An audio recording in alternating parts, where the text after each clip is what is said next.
Aujourd'hui, on va découvrir et tester ensemble des objets de survie que j'ai commandés sur Temu. C'est parti. Adieu Mastic, c'est le Knut, j'espère que tu vas bien et aujourd'hui on se retrouve bien sûr en forêt sur le campement secondaire du Knut pour une toute nouvelle vidéo. Et aujourd'hui, comme tu l'auras compris, on continue la série des tests d'objets de survie Temu. C'est parti. On débute ces tests avec un tapis de feu inifugé, un tapis de feu qui est censé résister au feu. Donc pour le tester, moi, je vais tout simplement démarrer un feu dessus que je vais faire brûler tout le long de la vidéo et on verra à la fin de la vidéo eh bien, dans quel état on le retrouve. Il en existe de plusieurs tailles différentes. Ici, c'est un 30 sur 30 cm, mais il y en a des beaucoup plus grands. Donc, tu pourrais aussi t'en servir, par exemple, comme protection.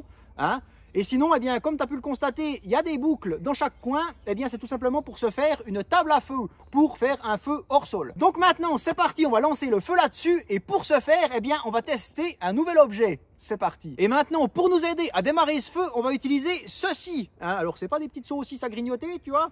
C'est des allumes-feu, c'est tout simplement une espèce de petite cordelette de fibres végétales avec de la cire ou de la graisse ou quoi qu'est-ce. Mais voilà, un truc qui, je pense, il n'y a pas trop de mystère, doit brûler. Voilà, donc on va tester ça, on va démarrer le feu. Je vais essayer, je pense qu'au Zippo, évidemment, ça fonctionne très bien. Mais je vais effilocher un peu pour essayer d'allumer ça au Fire Steel. Et on verra ça tout de suite maintenant. Je vous emmène avec moi au plus près de la flamme. C'est parti. Alors maintenant ici, j'en ai pris un demi, tout simplement parce que, eh bien, j'imagine qu'avec une moitié, on a bien assez. Je l'ai effiloché un peu au bout, on dirait un petit brocoli. Et maintenant, eh bien, on va tenter de l'allumer au Fire Steel, tout simplement. Donc, eh bien, c'est parti, mon kiki. Oh, ben tu vois quoi, tu vois comment, du premier coup, c'est tip top tout bien. Et maintenant, est-ce que ça tient dans le time? C'est ça la question. Et est-ce que ça va bien prendre... Est-ce que ça va bien faire partir la suite de l'allume-feu? Mais écoute, ça a l'air pas mal. Ça a l'air pas mal. Ça a l'air de bien brûler. En tout cas, c'est bien parti du premier coup. Ça, c'est clair et net. Par contre, alors, il y a déjà la toile qui vient belle noire. Là, on verra ce que ça dit. Mais ouais, tu vois, même pas étouffé le machin. Ouais, tu vois, ça se répartit bien sur la tige ensuite. Non, picobello, écoute, picobello. C'est parti mon kiki, et du coup on verra la tête du tapis de feu plus tard. Le prix des allumes-feu, validé bien sûr, comme on l'a vu, est de 2,30 $ pour 10 pièces. Mais comme on l'a vu, eh bien tu peux facilement les couper en deux, et c'est bien assez long, donc tu peux en avoir 20 pour le même prix, donc c'est tip top tout bien. Alors maintenant, l'objet suivant, c'est cette petite boîte ici, dépliable, clac, clac, clac.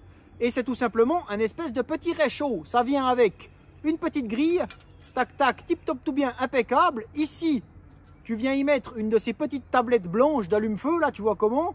Et tac, tac, et tu viens y faire bouillir ton eau ou quoi qu'est-ce. Alors pourquoi elle est bleue? C'est tout simplement parce qu'il y a un film protecteur dessus. Je vais l'enlever avant de faire le test. Le seul truc, c'est que je n'ai pas de pastille blanche allume-feu pour mettre là au milieu. Donc, ce qu'on va faire, c'est qu'on va prendre la mixture de la semaine dernière, des astuces de survie, pour la mettre là au milieu et voir comment ça réagit avec la matière et tout. Et évidemment, là-dessus, je vais en profiter pour me faire un petit café cow-boy. C'est parti, j'enlève les protections et on est parti pour le test. Alors maintenant, ici, on prend notre mixture allume-feu de la semaine dernière. Attention les vélos, on va voir quoi comment. On va faire genre... Tac, tac, tac. Alors pour ceux qui se demanderaient, ça n'a pas vraiment bougé. Il n'y a rien d'homogène ou quoi, ça c'est toujours comme la semaine dernière. Donc voilà, c'est toujours pas 100% comme je voulais. Donc maintenant, on va voir quoi, comment. Allez, s'il te plaît, va dessus. Voilà, tip top tout bien. Maintenant, on va essayer de mettre ceci dessus. Parce qu'elle n'est pas tellement adaptée en fait, c'est ça le truc. Tu vois, c'est un rond et il faut un peu... Voilà. Mais tu peux pas tellement la centrer. Et maintenant, eh bien tip top tout bien, on va mettre l'eau à chauffer, pour le petit café cow-boy.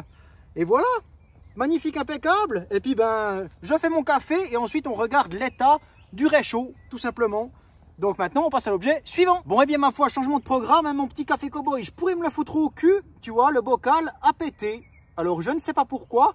Parce que quand on avait déjà fait du café cow-boy dans le bocal, directement dans le feu, dans la braise ou quoi, il avait résisté. Donc je ne sais pas là si l'eau était peut-être trop froide et que ça a fait choc thermique ou quoi ou qu'est-ce, je ne sais pas. Ou alors si ça ne, je sais pas, si ça convient pas avec la flamme vive directement dessous. Franchement, je ne sais pas. Là, c'est l'inconnu. C'est dommage parce que je me faisais une joie d'avoir mon petit café cow-boy. Mais ben du coup, ben voilà quoi. Hein, au cul. Et puis c'est tout quoi. Hein, donc on va laisser ça brûler. Et puis ben on verra quand même l'état à la fin. Oula, merde. Ouais, bravo champion quoi.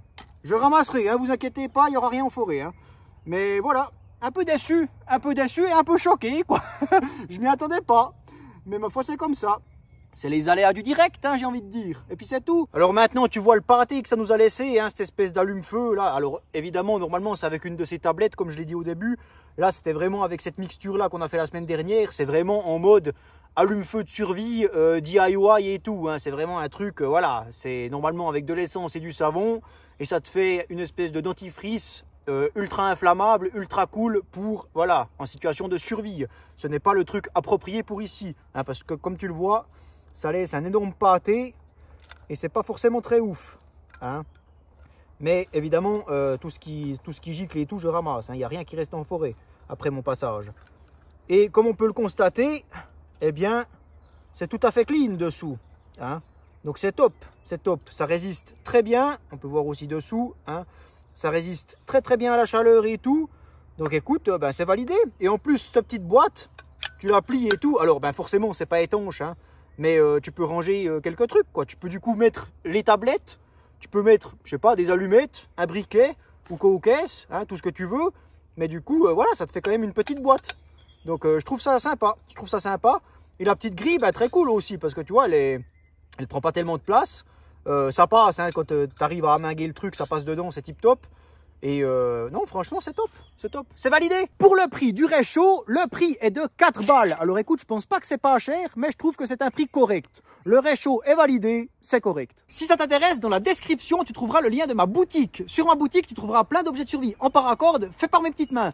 Si tu le souhaites, tu sais où checker. Et maintenant, on va tester ceci, une petite carte avec plein d'objets détachables qui peuvent servir à la survie. Donc on va voir quoi, comment. Hein. Déjà, le seul truc qui est un peu dommage, je trouve, c'est qu'ils auraient dû la faire en format carte de crédit. Et malheureusement, eh bien, ce n'est pas le cas. Et pour très peu, hein, elle est à peine moins large, par contre, elle est un peu plus longue.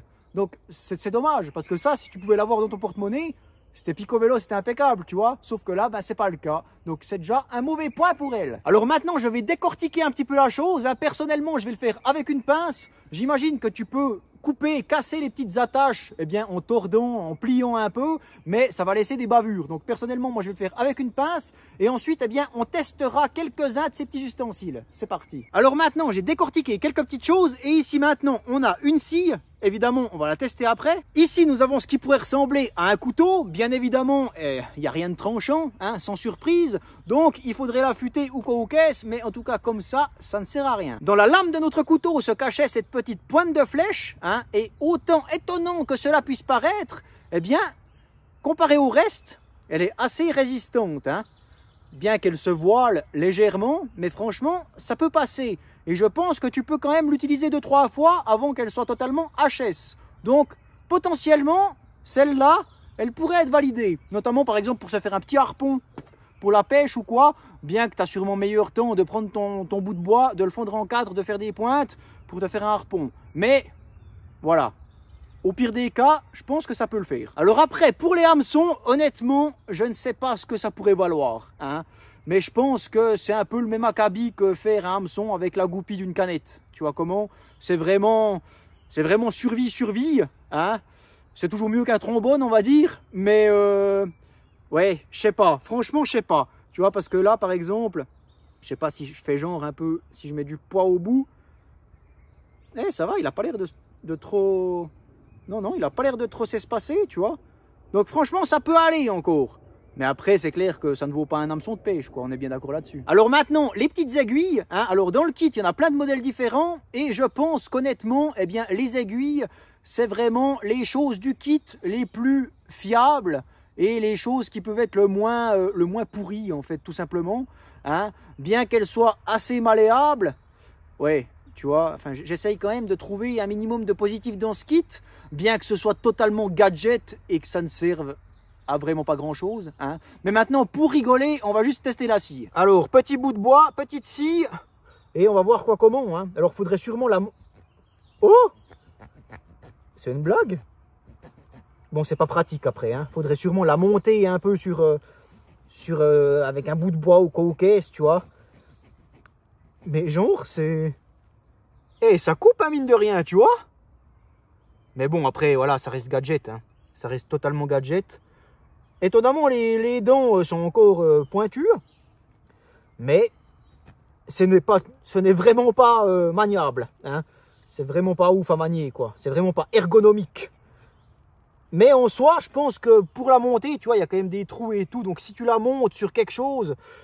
Bon, après, voilà, tu t'embêtes peut-être un petit peu pour rien. Parce que de toute façon, c'est de la graille. Mais voilà, j'essaye de trouver du positif, moi. Tu vois comment? Mais elle fait quand même une petite entaille. Hein. Je suis déjà très étonné. Parce qu'honnêtement, je pensais pas du tout. Hein. Donc, je suis déjà très étonné de l'entaille qu'elle a fait. Mais dans tous les cas, ça reste... de la graille, on est bien d'accord là-dessus. Bon ben voilà pour ce petit kit en carte, hein. C'est zéro pointé, hein. C'est totalement gadget. Franchement ben voilà, c'est pas validé, c'est juste de la merde, voilà, très clairement. Même s'il aurait été en format carte de crédit, hein, ce qui ne l'est pas en plus de tout, mais ça ne vaut pas la peine de l'avoir dans son porte-monnaie, quoi. Pour ce que c'est zéro, quoi. C'est inutile, c'est de la merde. Pour le prix du kit en carte, comme on l'a vu, c'est de la grosse merde, ça coûte 1,80 $. Au chiottes. Et maintenant, on va aller découvrir l'état du tapis de feu du début de la vidéo pour savoir eh bien s'il a pris cher ou non. Alors maintenant, découvrons ensemble si le tapis de feu a pris cher. Hein? Alors là, il est toujours beau neuf, c'est impeccable, c'est tip top.